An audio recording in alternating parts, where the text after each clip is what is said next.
Baik ya, kita mulai ya. eh, Apa namanya? Sebelum kita mulai eh, mengelaborasi materi hukum acara pidana ini, penting untuk kita pahami sebagai fondasi, sebagai landasan kita dalam memahami hukum acara pidana, dalam berpikir ke depan mengenai hukum acara pidana itu sendiri. Jadi hukum acara pidana itu sebenarnya ketika kita berbicara masalah hukum acara yang menyangkut ketentuan-ketentuan pidana, hukum mekanisme, prosedur, di situ tidak bicara hanya masalah pidana atau acara pidana ansih ya, tetapi itu harus kita pahami ada instrumen-instrumen administrasi, ada eh, apa namanya instrumen administrasi sebagai bagian dari hukum yang kita pelajari itu sendiri atau hukum yang berlaku dalam hukum acara pidana itu sendiri. Kenapa hukum administrasi? Ya karena di dalam KUHP ini adalah kitab induk hukum acara pidana ya. Kitab induknya itu ada di KUHP sebagai lex generalis ya, ketentuan-ketentuan yang bersifat umum. Nah, ini bukan hanya kita murni berpikir pidanaan sih, tidak ya, tapi itu kental dengan nuansa administratif. Nah, nuansa administratif itu untuk apa? Itu untuk menjaga perilaku, untuk menjaga agar tidak terjadi kesewenang-wenangan daripada aparat penegak hukum. Nah, instrumen administratif itu sendiri adalah uh, instrumen yang merupakan perwujudan daripada negara hukum. Nah, itu kita berbicara masalah hukum administratif. Inilah kaitan dengan hukum administratif itu sendiri dalam rangka untuk melindungi HAM, untuk melindungi hak asasi manusia. Betapa memungkinkan terjadinya banyak pelanggaran kalau perilaku aparat penegak hukum itu tidak dibatasi oleh instrumen administratif. Nah, baik kita mulai saja terlebih dahulu share screen ini yang akan saya elaborasi lebih lanjut. Jadi kemarin kita sudah berbicara banyak ya kaitan dengan KUHP, hukum yang sifatnya dogmatik atau lapisan yang paling bawah daripada hukum itu sendiri. Hukum yang harus kita terima apa adanya. Nah sekarang sebagai bagian dari apa yang harus kita pahami, pertama-tama tadi saya sempat menyinggung instrumen administratif, hukum administrasi ya, sebagai perwujudan daripada negara hukum. Nah, negara hukum ini konsepnya itu banyak dikemukakan oleh para ahli. Ini saya eh, sebutkan beberapa saja ya. Salah satunya adalah dari Julius Stahl, yang pada intinya memang kalau negara hukum secara umum itu fokus kepada isu perlindungan hak asasi manusia dan pembatasan terhadap kekuasaan. Nah, ini eh, negara hukum itu fokus di sana itu hanya di misalnya yang inti itu ada di dua isu tersebut. Ini negara hukum dari Julius Stahl, dia mengemukakan 4 unsur ya, perlindungan hak asasi manusia, kemudian pembagian kekuasaan. Nah, pembagian kekuasaan ini sebagaimana kita tahu ya banyak dikemukakan, pencetusnya adalah Montesquieu sebagai bentuk pengembangan dari ide-idenya John Locke ya. Kalau John Locke membagi kekuasaan itu menjadi 3 bagian, eksekutif, kemudian legislatif dan federatif. Nah, kalau si Montesquieu ini merupakan pengembangan dari John Locke. Nah, dia bukan federatif, tapi penggantinya adalah yudikatif. Nah, yudikatif itu kita tahu adalah uh, berada di ranah ya kekuasaan kehakiman, ya hakim dengan turunan-turunannya itu, seperti kepolisian, walaupun sebagian kepolisian ada di uh, eksekutif dan juga kejaksaan. Kemudian pemerintahan berdasarkan undang-undang. Kemudian peradilan tata usaha negara. Nah, peradilan tata usaha negara ini dalam rangka untuk menguji tindakan aparat penegak hukum. Apakah tindakannya itu sudah benar? Apakah tindakannya itu sesuai dengan peraturan perundang-undangan atau ketentuan-ketentuan tertulis lainnya, ya. Nah, ini bisa diuji di peradilan tata usaha negara. Nah, kalau dalam praktik misalnya ada eh, masalah aparat pemerintahan gitu mengeluarkan contohnya perintah bongkar gitu ya terhadap bangunan atau mengeluarkan kebijakan yang bersifat tun lainnya. Nah, untuk menguji kebenaran tindakan tersebut itu di eh, dalam ranahnya peradilan tata usaha negara. Nah, warga negara yang merasa dirugikan bisa ke PT UN. Nah, ini negara hukum, istilah eh, civil law system ini disebut juga dengan Rechtsstaat, ya. Nah, ini negara sistem hukum yang eksis di dunia itu paling tidak itu ada negara hukum dengan sistem civil law system. Negara hukumnya disebut juga dengan Rechtsstaat. Nah, negara-negara yang menganut civil law system ya ini seperti Belanda, ya, kemudian eh, Prancis. Nah, kemudian juga negara-negara yang berasal dari Eropa Barat. Nah, di samping eh, negara hukum yang berpaham, yang apa namanya eh, memiliki istilah Rechtsstaat, ada juga negara hukum yang menganut atau istilah lainnya adalah rule of law. Nah, rule of law ini sama dengan negara hukum juga, tetapi ini lebih banyak digunakan istilahnya oleh negara-negara yang berasal dari negara common law. Nah, common law ini adalah hukum kebiasaan, ya, seperti dianut oleh negara-negara persemakmuran, Inggris, Kanada. Nah, ini unsur-unsurnya antara lain adalah supremacy of law yang dikemukakan oleh AVDC, equality before the law, dan due process of law. Nah, maksudnya apa ketiga unsur ini? Nah, supremacy of law ini asal katanya adalah supreme, ya. Nah, supreme itu artinya adalah tertinggi. Nah, tertinggi. Ada kalau di Pizza Hut itu ada namanya super supreme tuh. Ada yang makan Pizza Hut nggak? Ada super supreme, ya. Nah, maksudnya adalah dia harus ditempatkan sebagai tempat yang tertinggi hukum ini.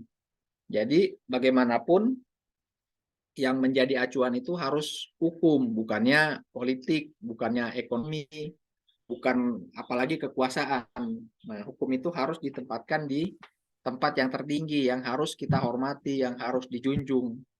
Nah, banyaklah filosofi kita harus menghormati hukum, ya. Salah satunya waktu itu kalau di zaman Yunani kuno penghormatan terhadap hukum itu ditunjukkan oleh Socrates, ya. Socrates waktu itu harus menerima hukuman karena dia menghormati hukum, harus minum racun gitu. Nah, minum hemlock namanya. Itu karena penghormatan terhadap hukum. Nah, di negara-negara apa filosofi tersebut ya jelas harus seyogianya juga, sepatutnya juga dijadikan contoh, ya, dalam kehidupan bernegara. Walaupun kemudian hukum itu salah, hukum itu ngawur, kalau sudah diputuskan oleh hukum, ya sebagai warga negara ya mau tidak mau kita harus hormati hukum, ya. Kemudian equality before the law ini adalah kesamaan di hadapan hukum, ya, kita sudah paham semua saya rasa ini. Kemudian due process of law, due process of law adalah proses hukum yang adil, proses hukum yang layak, ya, yang berkeadilan, dan ini merupakan karakteristik juga daripada hukum acara pidana tentunya.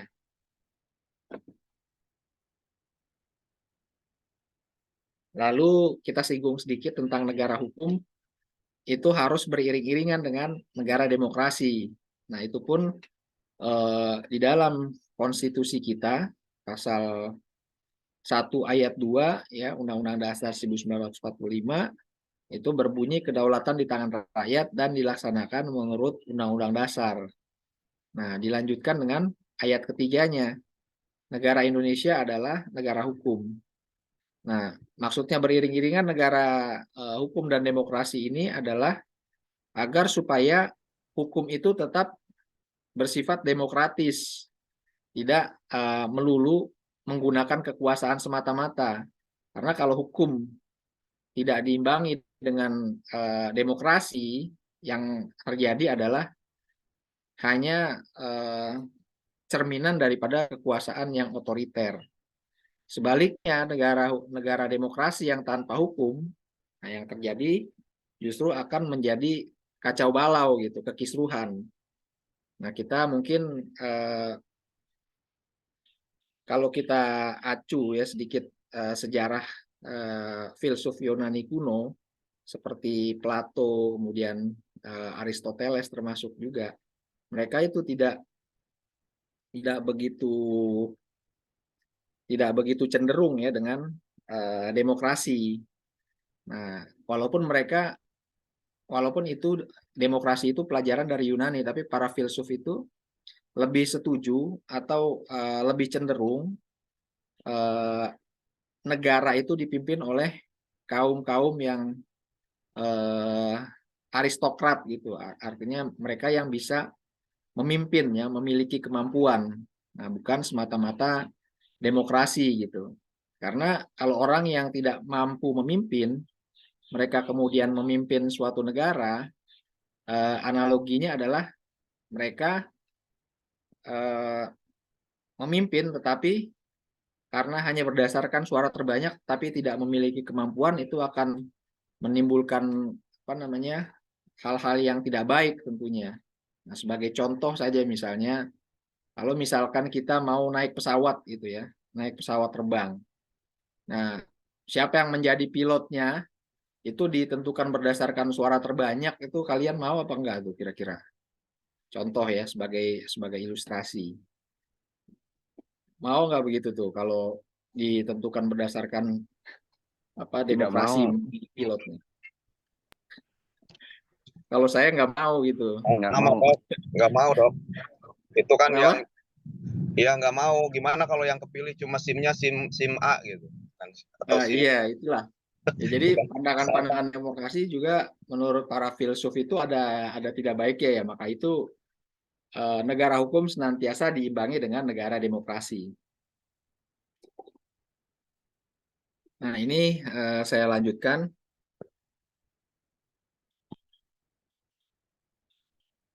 Kemudian tadi sempat saya singgung ya tentang hukum administrasi. Nah, kini kita berbicara tentang perwujudan dari negara hukum dan negara demokrasi itu adalah good governance atau tata pemerintahan. Nah, uh, good governance ini yang melaksanakan hukumnya itu yang paling tepat adalah hukum administrasi, bukan hukum pidana, bukan hukum perdata, ya, karena dia kaitan dengan tertib hukum. Tertib hukum itu yang paling mudah adalah tertib administrasi. Kalau administrasinya berantakan, berarti dia tidak tertib hukum dan tidak mencerminkan good governance. Nah, contohnya aja misalnya kalian bayaran gitu ya, bayaran tapi tidak teradministrasi, ya itu kan namanya ada sesuatu yang tidak beres gitu. Segala sesuatu administratif itu karakteristiknya adalah hukum yang bersifat tertulis. Nah, ini karakteristik dari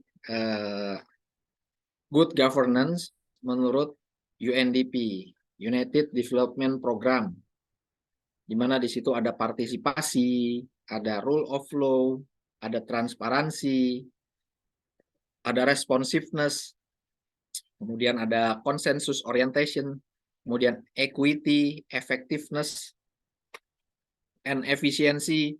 accountability, strategic vision. Nah, ini diungkapkan di dalam bukunya Hernandez sebagaimana dikutip oleh Philippus M. Hajon ya. Nah, karakteristik ini sekarang ini sudah banyak diadopsi atau diakomodir di dalam konteks praktik hukum yang dilaksanakan atau dijalankan oleh institusi penegak hukum kita gitu. Di mana salah satunya misalkan transparansi ya, responsiveness yang sudah terlihat, kemudian partisipasi. Nah, partisipasi ini atau transparansi ini misalnya bisa dilihat dari bagaimana institusi penegak hukum dia menampilkan apa yang sudah dia lakukan di dalam website-websitenya gitu, di dalam website ataupun instrumen online yang mereka miliki gitu untuk memberikan penerangan sudah sejauh mana perkara yang dijalankan oleh penyidik misalnya atau penuntut umum. Kemudian partisipasi dan masyarakat juga bisa berpartisipasi, bisa memberikan masukan terkait apa yang sudah dilakukan oleh institusi tersebut. Nah, kalau partisipasi masyarakatnya kurang terhadap dunia penegakan hukum maupun pada institusinya, maka ini adalah cerminan dari good governance yang mungkin masih rendah diterapkan di institusi tersebut. Nah, kemudian effectiveness and efisiensi, akuntabilitas juga merupakan salah satu hal yang sangat penting ya dalam konteks good governance di dalam penegakan hukum. Nah, kalau ini tidak akuntabel, nah apa yang dilakukannya di ranah penyidikan, penuntutan, apalagi di pengadilan kan. Nah, ini apa namanya? Penegakan hukum tersebut ya tidak mengakomodir prinsip-prinsip good governance. Nah, tapi memang ada tahapan-tahapan juga yang memang tidak sepenuhnya diakomodir di dalam hukum acara, seperti misalkan kalau masih di dalam tahap penyelidikan, karena tahap penyelidikan kan masih dalam proses pengumpulan data dan informasi, masih dalam ranah yang memang cukup rahasia bisa dikatakan demikian. Itu pun penyelidikan yang dirahasiakan ini dalam rangka untuk melindungi hak asasi manusia calon tersangka atau terduga itu sendiri. Nah, kalau mereka belum memiliki bukti yang cukup tetapi sudah diekspos misalnya, nah itu kan otomatis berdampak kepada mungkin nama baik daripada masyarakat yang menjadi terduga itu sendiri.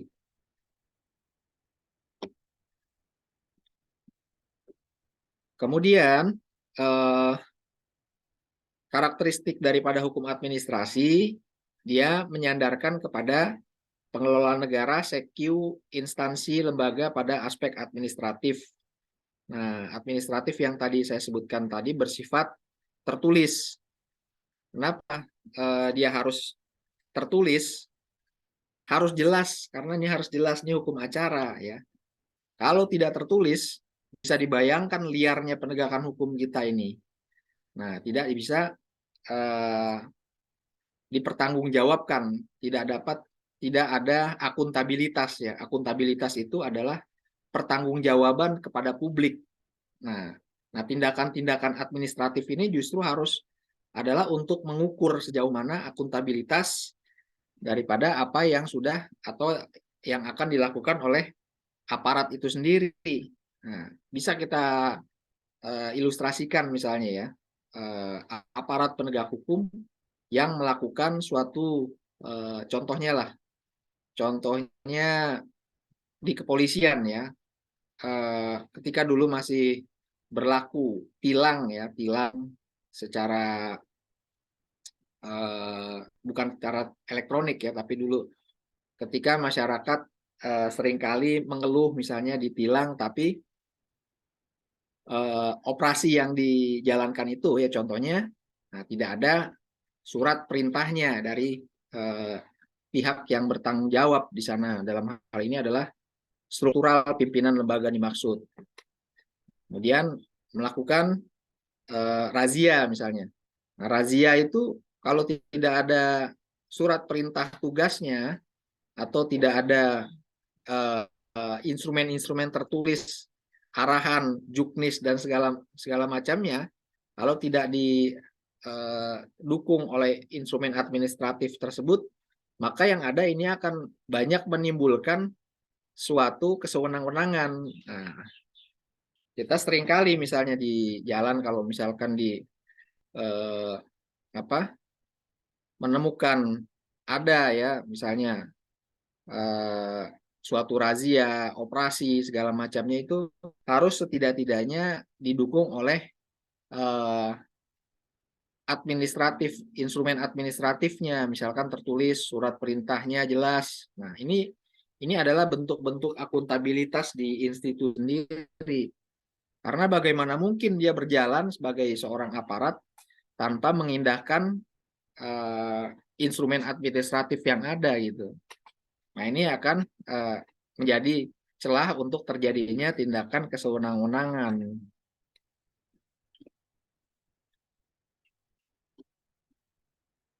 Nah, tujuannya adalah untuk mengendalikan, mengontrol perilaku aparat penegak hukum dari penyalahgunaan kewenangan, ya, abuse of power seperti tadi saya sudah sampaikan. Lalu kita masuk ke sistem peradilan pidana, ya. Sistem peradilan pidana ini adalah suatu sistem yang ditujukan untuk bagaimana caranya kejahatan itu dicegah.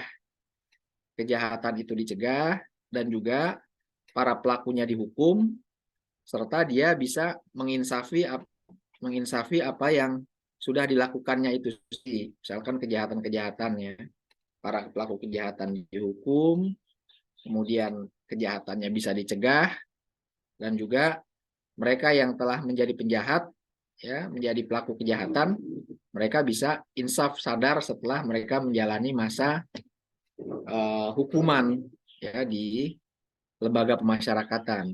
Oleh karena itu, ketika berbicara masalah sistem peradilan pidana, kemarin itu sudah kita bahas ya sedikit, sudah kita singgung struktur-struktur yang terlibatnya itu antara lain adalah kepolisian, kejaksaan, dan hakim itu sendiri, serta lembaga pemasyarakatan.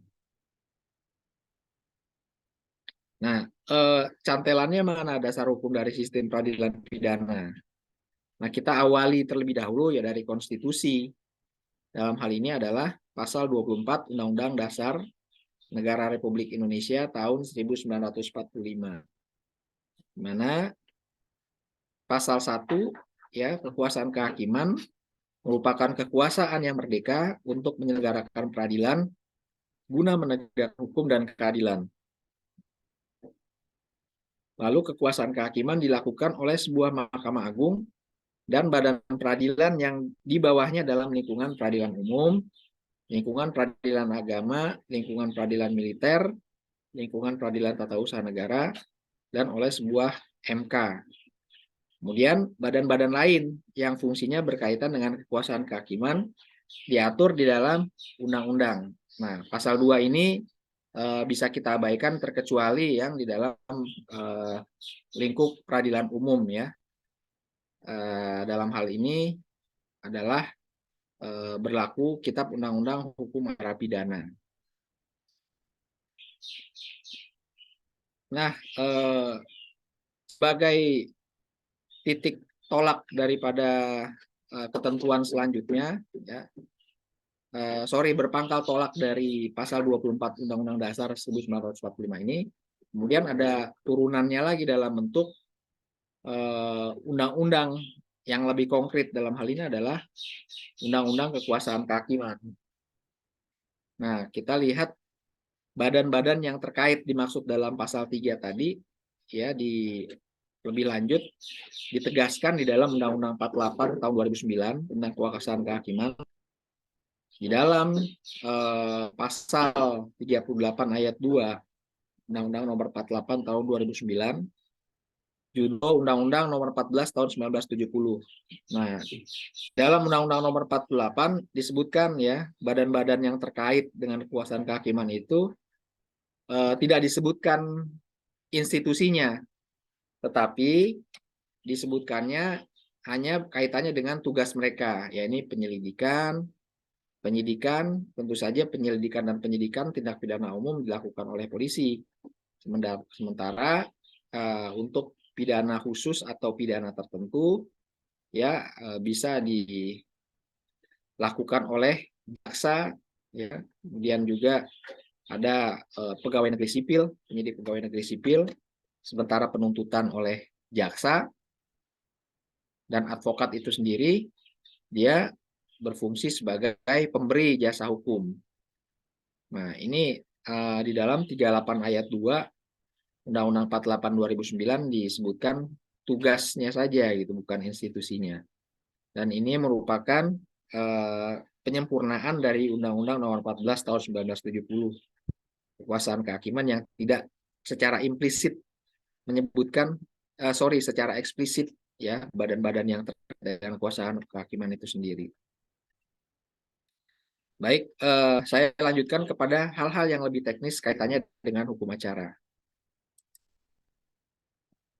Kita mulai terlebih dahulu ya dari penangkapan. Ini hukum acara pidana ini tidak akan saya kupas keseluruhannya karena pertemuan kita itu hanya 2 kali ya kan. Kalau hukum acara pidana murni ini kita pelajari 1 semester di S1, tapi ini hal-hal yang bersifat fundamental saja supaya teman-teman sekalian bisa mengikuti keberlangsungan pembelajaran perkuliahan kita ke depan untuk jenjang magister hukum, magister ilmu hukum. Nah, ini di pasal 19 kaitan dengan penangkapan. Nah, penangkapan dapat dilakukan untuk paling lama 1 hari. Pasal 19 ayat 1. Nah, jadi saya lanjutkan dulu. Terhadap tersangka pelaku pelanggaran tidak diadakan penangkapan kecuali dalam hal dia sudah dipanggil 2 kali berturut-turut, tidak memenuhi panggilan tanpa alasan yang sah. Nah, kaitan dengan penangkapan ini hanya berlaku paling lama 1 hari. Nah, di dalam KUHP itu sendiri, 1 hari itu adalah 24 jam. Ya, ini harus hati-hati. Walaupun penangkapan itu tidak harus kepada tersangka ya, mereka yang tidak berstatus tersangka bisa ditangkap. Namun demikian rambunya tetap ada minimal bukti yang cukup ya, di dalam KUHP disebutkan. Nah, tetapi itu pun kalau tidak terbukti dalam 1 kali 24 jam harus dilepaskan. Lewat 1 jam saja, nggak usah 1 jam, 5 menit atau 1 menit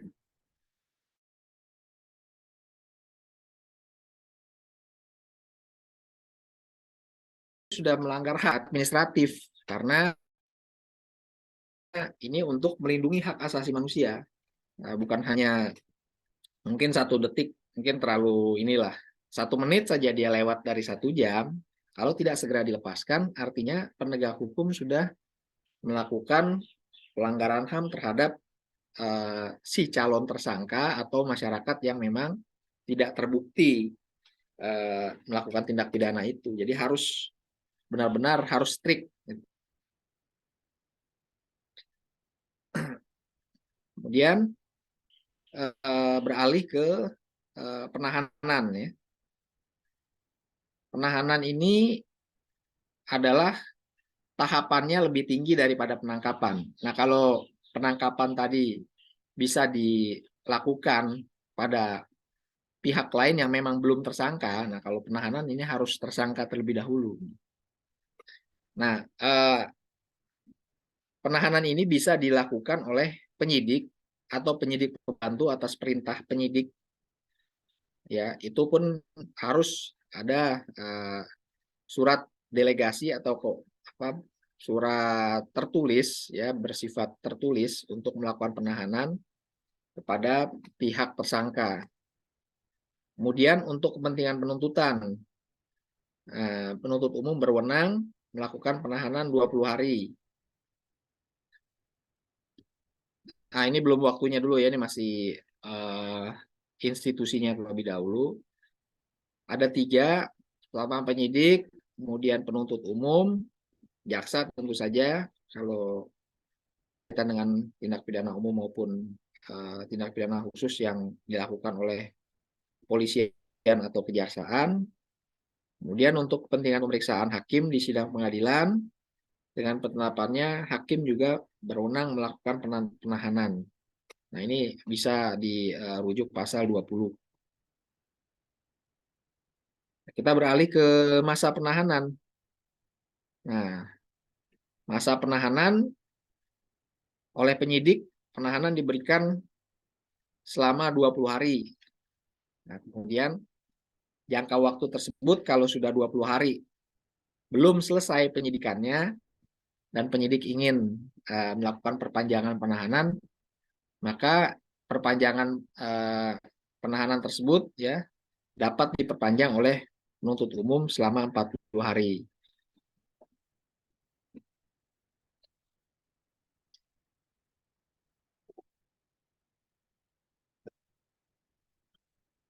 Dilanjutkan masa penahanan oleh penuntut umum, kejaksaan tentu saja ya. Penahanan yang diberikan oleh penuntut umum hanya berlaku paling lama 20 hari. Nah, ketika proses penuntutan dalam hal ini pelimpahan ke pengadilan itu belum dilakukan ya, misalkan karena surat dakwaannya belum jadi atau masih ada dilakukan pemeriksaan tambahan oleh penuntut umum atau proses administratif lainnya yang belum selesai sehingga berkas perkara masih di tangan penuntut umum. Nah, ini perpanjangannya harus dilakukan oleh kepala pengadilan negeri setempat paling lama 30 hari. Kemudian penahanan oleh hakim juga berwenang melakukan penahanan selama 30 hari. Nah, kemudian ketika pemeriksaan belum selesai ya, atau persidangan maupun pemeriksaan ataupun hal-hal lainnya selama 30 hari ini belum selesai dan terdakwa harus diperpanjang, maka perpanjangan penahanannya itu harus dilakukan oleh kepala pengadilan negeri setempat selama 60 hari. Nah, kemudian setelah 90 hari walaupun perkara tersebut belum putus, terdakwa harus sudah dikeluarkan dari tahanan demi hukum. Nah, itu di pengadilan ini. Nah, maka itu bagi penyidik ini terutama dan juga penuntut umum juga termasuk hakim ya, mereka kalau memang penyidikan, penuntutan hingga di proses pemeriksaan persidangan belum selesai, nah ini jangan main-main, nanti terdakwanya atau tersangkanya bisa segera lepas demi hukum.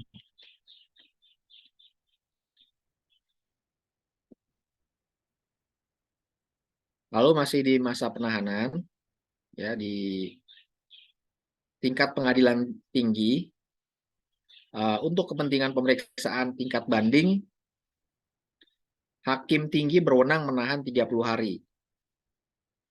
Nah, kemudian setelah 30 hari berakhir, penahanan dapat diperpanjang lagi di sini oleh kepala pengadilan tinggi. Paling lama 60 hari. Ya. Nah, setelah 90 hari perkara di tingkat banding tersebut belum putus, terdakwa dikeluarkan dari tahanan demi hukum. Nah, sementara di tingkat paling akhir, Mahkamah Agung, guna kepentingan pemeriksaan, hakim berwenang menahan paling lama 50 hari. Lalu dapat diperpanjang oleh Ketua Mahkamah Agung paling lama 60 hari. Kemudian setelah 110 hari, perkara belum diputus, terdakwa harus sudah dikeluarkan dari tahanan demi hukum.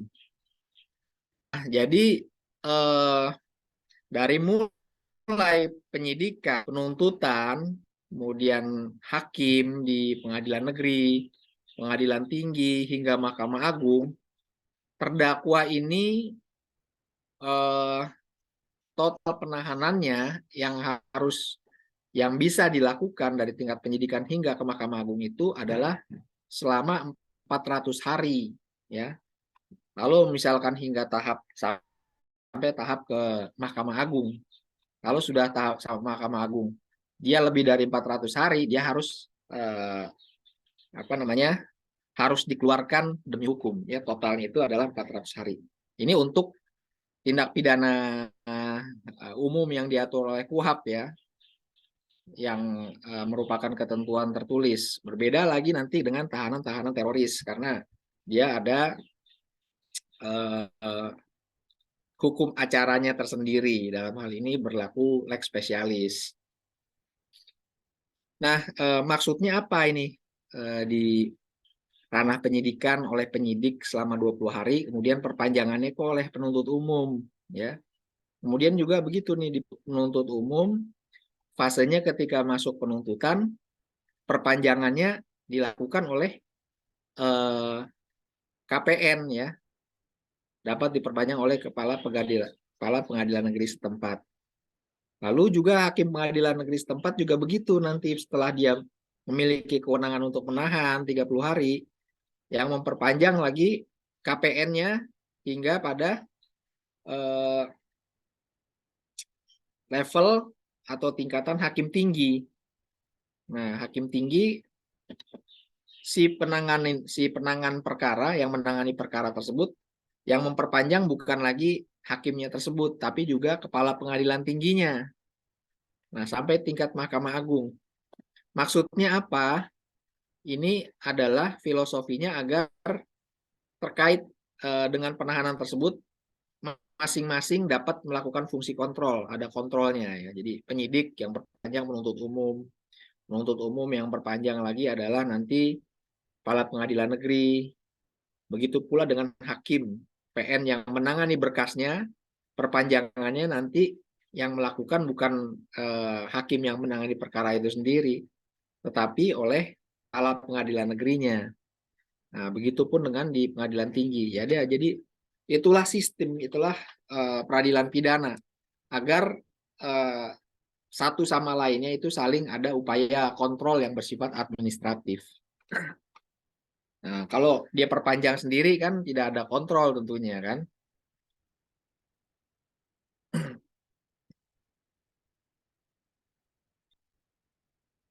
Lalu upaya kepolisian, tindakan kepolisian lainnya, ya, ini mungkin penyitaan, penggeledahan, dan juga penangkapan, ya, bagi teman-teman di kepolisian sering menyebutnya sebagai tindakan kepolisian. Tapi KUHP tidak menyebutkan instrumen tersebut. Nah, kita sebutkan saja penggeledahan, ya, untuk kepentingan penyidikan. Penyidik dapat melakukan penggeledahan rumah atau penggeledahan pakaian atau penggeledahan badan menurut tata cara yang ditentukan di dalam undang-undang ini. Kita lihat di pasal berikutnya, pasal 33, dengan surat izin Ketua Pengadilan Negeri setempat, penyidik dapat melakukan penggeledahan rumah. Jadi setiap penggeledahan itu harus mendapatkan izin, ya, dari Kepala Pengadilan Negeri setempat. Nah, ini berbeda halnya dengan apa yang dilakukan oleh Komisi Pemberantasan Korupsi, ya, karena dia hukumnya ada dia lex spesialis, ya, ada prosedur tersendiri. Kemudian petugas kepolisian atas perintah tertulis dari penyidik dapat memasuki rumah. Nah, berikutnya, setiap kali memasuki rumah harus disaksikan oleh 2 orang saksi dalam hal tersangka atau penghuni menyetujuinya. Jadi setiap kali rumah digeledah itu harus ada 2 orang saksi kalau penghuninya itu setuju. Ada juga yang tidak setuju karena memang mungkin dia malu atau ada perasaan lainnya, gitu, ya. Tetapi memang diwajibkan atau sifatnya imperatif disaksikan oleh 2 orang saksi. Kenapa? Ya, karena mungkin untuk mencegah terjadinya perbuatan curang yang dilakukan oleh aparat penegak hukum ketika melakukan upaya penggeledahan. Contoh misalnya, ketika menggeledah ya kaitan dengan narkoba misalnya nih, diselipkan lah gitu ya narkobanya di rumahnya. Nah, itu repotnya kalau tidak ada saksi. Nah, itu untuk itu UHAP benar-benar mengakomodir agar sampai tidak terjadi perbuatan-perbuatan yang bersifat curang. Kemudian setiap kali memasuki rumah harus disaksikan oleh kepala desa atau ketua lingkungan dengan 2 orang saksi dalam hal tersangka menolak hadir. Nah, tersangka bisa aja menolak untuk hadir. Ya, dia nggak mau hadir gitu dan mengingkari juga di berita acara pemeriksaan. Nah, ini harus imperatif sifatnya. Ada kepala desa atau ketua lingkungan, maksudnya RT setempat dengan 2 orang saksi. Lalu dalam waktu 2 hari setelah penggeledahan atau memasuki rumah, harus dibuat suatu berita acara dan turunannya disampaikan kepada pemilik atau penghuni rumah yang bersangkutan.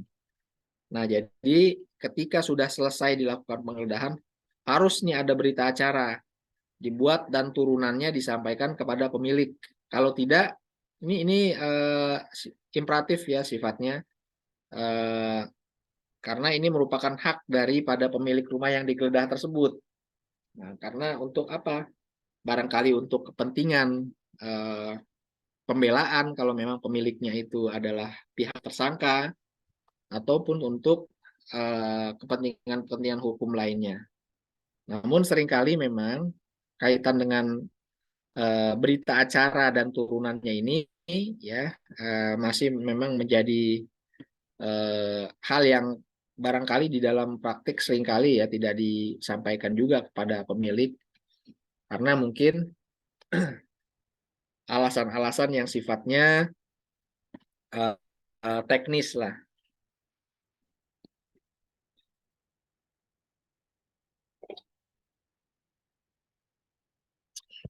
Masih online ini semua? Siap, masih Pak Dokter. Masih, Pak. siap. Ini sahdu Pak, jadi benar-benar mencermati Pak. Kepada Kenapa? Lagi pada mencermati Pak. Masih Dok. Kenapa Rev? Masih.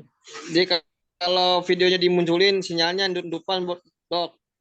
Oh gitu. Saya lagi di saung. Jadi Lagi saung, biarin aja nggak apa-apa. Ya. Yang penting kan kita Siap, tercunting siap. dong ya. Kan ini Pandeglang pelosok semua Pak. Kayak lagi di tengah sawah, ya. Dok. Nanti bolehlah Sinyal ada kurang agenda bagus ya. Bapak mampir-mampir ke Pandeglang pelosok sini Pak. Ada Pak Didi itu nanti jadi gate. Ayo, siap. Agendakan. Kapan? Nah, Pak Dokter. tuh. Soalnya Pak Dokter Ibnu Oh gitu. resep explore Pak Didi. Oh, boleh. Ayo. Oprud. Suka nggak, Pak Dokter? Nah, Hah? Oprud. senggol Pak Dokter. Off-road. Mana tuh? Oprud. Ya, daerah-daerah sana lah. Cigelis, Tanjung Lesung ke sana ke atas. Oh gitu. Ujung-ujung kulon Pak Dokter. Oh boleh lah nanti kita agenda. Nah, Ke Serang Siap. berapa jam? Dari Serang berapa jam? Dari Serang mas sekitar 2,5 jam. 2,5 jam. jangan gitu Pak Didi, 3 jam itu kayaknya kalau ke sana. Ya itu kan kalau bawa mobilnya ini. Gitu. Oh siap. Kalau dari kampus Menes berapa jam?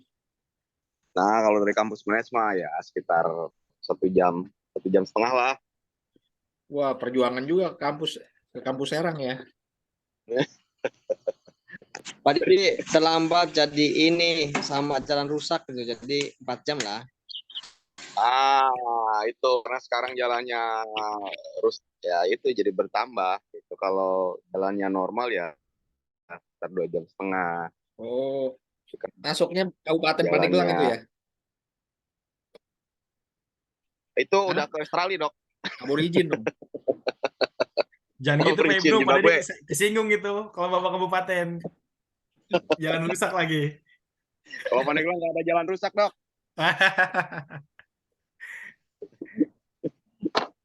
Baik ya, kita lanjutkan kembali ya materi. Ya. Kaitan dengan surat izin, kemudian juga memasuki rumah. Nah, ini semua adalah instrumen-instrumen yang merupakan bagian dari upaya melindungi hak asasi manusia daripada tindakan aparat penegak hukum, yang mana itu memungkinkan untuk terjadinya tindak sewenang-wenangan. Ya, di pekan lalu kita sudah membahas ya, posisi terdakwa, posisi tersangka itu adalah posisi yang rentan untuk dilakukan suatu tindakan yang memang dapat mencederai rasa keadilan. Nah, inilah memang sudah diakomodir oleh KUHP. Nah, hukum acara memang demikian ya, karakteristiknya itu harus strict, dan ini sebagai praktisi terutama dari teman-teman yang berprofesi sebagai pengacara, segala kekurangan, segala hal-hal yang bersifat tidak teliti itu akan menjadi celah, akan menjadi celah untuk dilakukan untuk menolong kliennya yang jadi tersangka itu. Misalkan ada salah ketik nama aja, ada salah ketik alamat aja, ada salah ketik hal-hal lain yang sifatnya tertulis, itu akan menjadi kesempatan bagi pengacara untuk melakukan pembelaan ya di proses penyidikan maupun proses penuntutan di persidangan. Nah, karena kalau misalkan salah alamatnya, dia nggak mau terima salah alamatnya, salah nih, tidak sesuai administratif. Nah, misalnya nih si Kang Ahmad Nasihin ya, Nasihin misalkan Ahmadnya pakai C nih, contoh Ahmad Nasihin. Itu kalau pengacaranya jeli atau pengacaranya teliti gitu ya, beda nama itu akan dia nggak mau datang, nggak mau hadir gitu. Kalau untuk di ranah penyidikan. Nah, kalau di ranah persidangan, pemeriksaan sudah di pengadilan, itu bisa dilakukan eksepsi, dilakukan pada saat mengajukan nota keberatan atau eksepsi. Nah, itu bisa dibantah dan itu menjadi alasan surat dakwaannya itu batal demi hukum, ya. Karena surat dakwaan itu dianggap tidak cermat, tidak jelas, ya, sehingga menjadi batal demi hukum. Nah, itu hukum acara itu harus hati-hati sekali. Nah, memang itulah tugasnya pengacara, karena pengacara kan dibayar sama klien, bayar besar kan, dia harus teliti. Kalau dia nggak teliti, dia hanya mementingkan bayarannya aja gitu. Nah, itu diganti aja pengacaranya itu kalau gitu. Lalu kaitan juga dengan penyitaan. Nah, penyitaan juga demikian nih.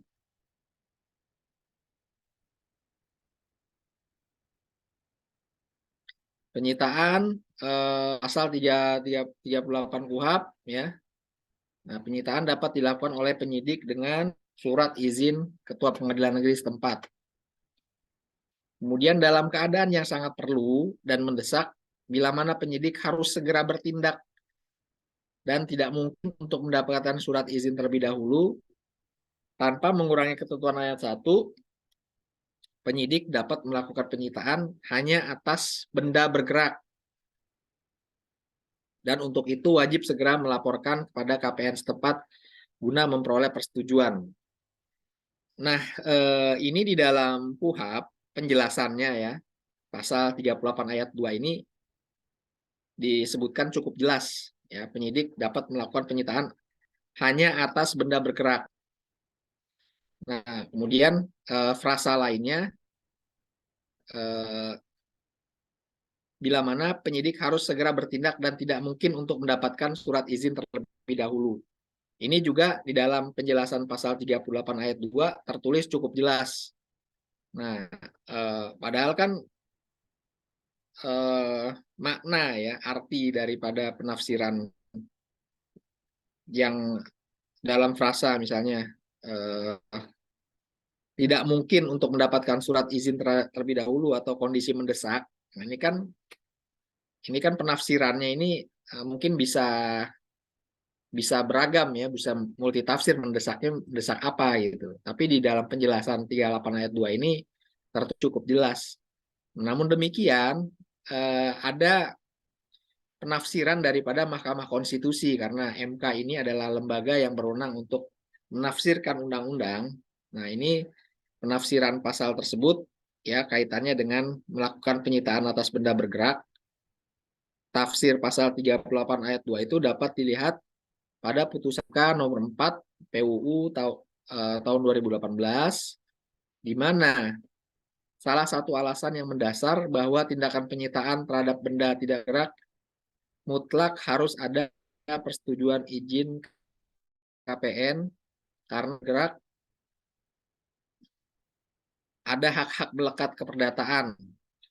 Sorry, benda yang tidak bergerak ya, maksudnya rumah, tanah, dan lain sebagainya, itu ada hak-hak melekat keperdataan, di mana yang melekat itu belum tentu hak tersebut adalah membuktikan kepemilikan tersangka atau terdakwa. Nah, sementara benda bergerak tidak wajib izin KPN, karena benda bergerak dapat diberlakukan prinsip pasal 1977 KUH Perdata. Barang siapa menguasai benda bergerak, kecuali utang atau piutang dianggap sebagai pemilik sepenuhnya. Ini bisa dilihat di putusan MK nomor 4 tahun 2018. Nah, maksudnya contohnya adalah mudah. Kalau misalkan Kak Ahmad Nasihin punya mobil nih atau bawa mobil, ya nggak perlu dibukin itu mobilnya, udah pasti mungkin itu udah melekat punyanya dia gitu. Beda tanah, rumah, apartemen, dia nempatin belum tentu dia yang punya, bisa jadi ngontrak kan gitu. Nah, ini di situ MK 38 ayat 2 tersebut mana penyitaan hanya atas benda bergerak itu dimungkinkan ya. Nah, tapi nanti kita bicara ranah pra peradilan ya. Dari mulai penangkapan, kemudian penyitaan, kemudian juga penggeledahan. Nah, itu semua adalah bila tidak sesuai dengan hukum acara tentu saja, maka ini menjadi objek yang dapat diprapradilankan. Nah, ini di dalam pasal 77 ya tentang pra-peradilan, di mana wewenang pra-peradilan itu disebutkan menyangkut sah atau tidaknya penangkapan, penahanan, penghentian penyidikan atau penuntutan. Nah, jadi ketika penangkapan itu tidak sesuai dengan prosedur, penahanan tidak sesuai dengan prosedur, instrumen administratifnya itu cacat hukum, ya, kemudian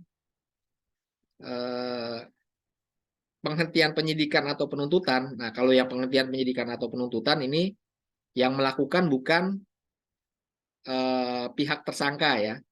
Ini bisa masyarakat kalau itu perkara korupsi, kemudian bisa jadi pelapor dari tindak pidana di mana dia merasa dirugikan atas tindak pidana tersebut. Kalau untuk penghentian penyidikan. Nah, oleh karena itu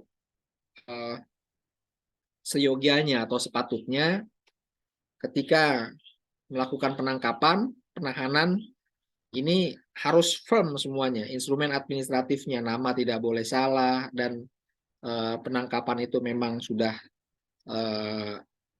memenuhi standar penangkapan yang sesuai diatur dengan KUHP dan lain sebagainya. Ini diprapradilankan.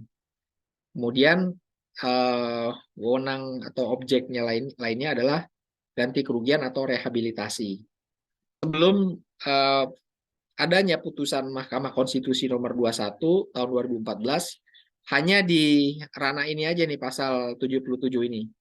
Hanya menyangkut sah atau tidaknya penangkapan, penahanan, penghentian penuntutan atau ganti rugi dan atau rehabilitasi. Nah, tapi pada tahun 2014 objek pra peradilan ini sudah disahkan oleh Mahkamah Konstitusi, menyangkut juga masalah penggeledahan dan penyitaan. Jadi tindakan penyidik menyangkut penggeledahan dan penyitaan itu juga menjadi objek pra peradilan. Nah, dasarnya bukan dasar ya, historisnya ini pernah ada putusan nomor 38 PIT, putusan nomor 38 perkara pra peradilan di Pengadilan Negeri Jakarta Selatan, yang mana waktu itu yang menjadi pihak yang mengajukan pra peradilan itu adalah kuasa hukum dan juga tersangka dalam hal ini adalah Komjen Budi Gunawan ya, waktu disidik oleh KPK waktu itu. Nah, waktu itu putusan pra peradilan membatalkan ya, status penetapan tersangka daripada Komjen Budi Gunawan. Nah, itu kemudian dikuatkan oleh KPK. Karena apa? Karena penggeledahan dan penyitaan itu adalah tindakan administratif juga kan. Nah, mereka harus sesuai administratifnya, harus sesuai dengan doktrin-doktrin ajaran-ajaran administratif. Gitu. Jadi tidak boleh ada perbuatan yang memang dinilai sewenang-wenang. Kaitan misalnya juga dengan penahanan. Ketika penahanan berakhir, misalkan 20 hari sudah berakhir masa penahanannya, atau jangan di tahap penyidikan lah, tahap tahap menjalani hukuman lah gitu ya, atau katakanlah sudah di pengadilan gitu, dia sudah harus lepas lewat 1 hari saja itu sudah terjadi pelanggaran. Nah, repotnya memang yang sering dialami oleh teman-teman penegak hukum ini, ketika mau jangan penahanan ternyata jatuhnya di hari libur. Nah, itu harus diantisipasi gitu. Harus diantisipasi jauh-jauh hari, karena kalau libur kan nggak mungkin perpanjang kan, institusi semuanya pada tutup. Nah, lalu di slide berikutnya ada perihal masalah pembuktian. Nah, pembuktian ini diatur di dalam pasal 1.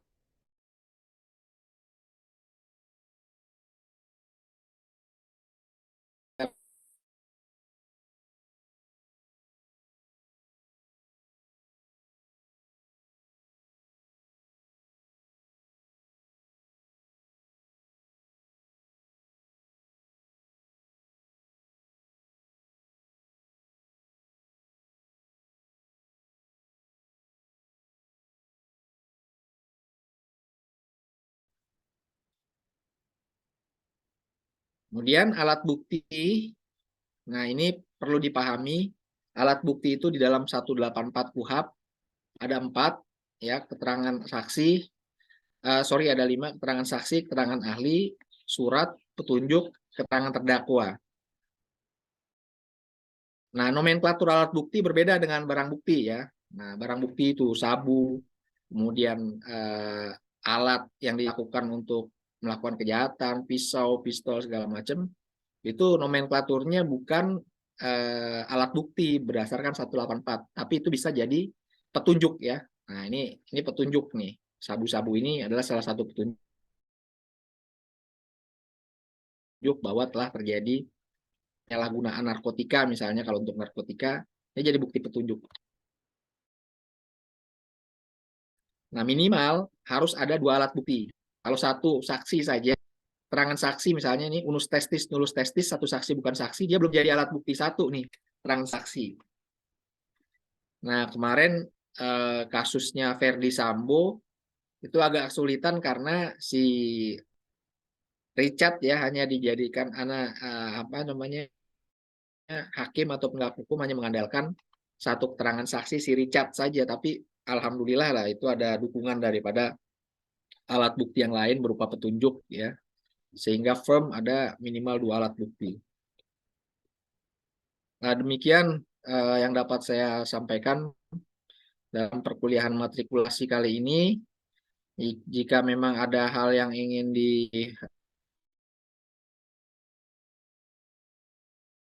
atau ingin didiskusikan, saya persilahkan.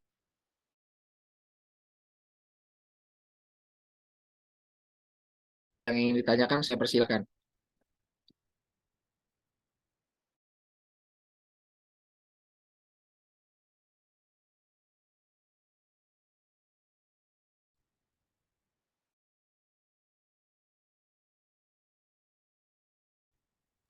Cukup.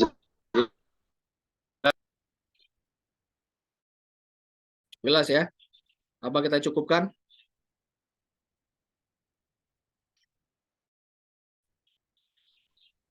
Siap.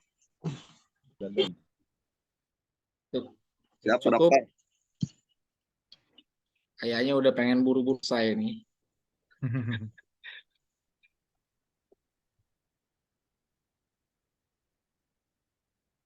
Saya berikan kesempatan kalau ada yang mau ditanyakan atau didiskusikan, nggak boleh. Nah, enggak. Ya, kalau tidak ada ya sudah, berarti kita cukupkan. Cukupkan ya Pak. Cukup jelas ya?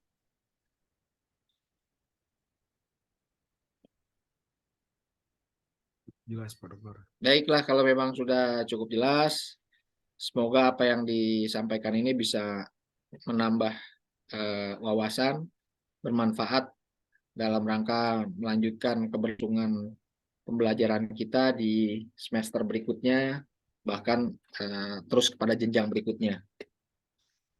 Amin, amin. Siap. Baik, terima kasih atas perhatiannya. Semuanya, Kang Ahmad Nasin, Kang Mujahidin, Kang Didi, Kang Repi. Siap. Hadanallahu wa iyyakum ila siratal mustaqim. Wassalamualaikum warahmatullahi wabarakatuh. Waalaikumsalam warahmatullahi wabarakatuh. Izin, lab. Izin keluar. Assalamualaikum.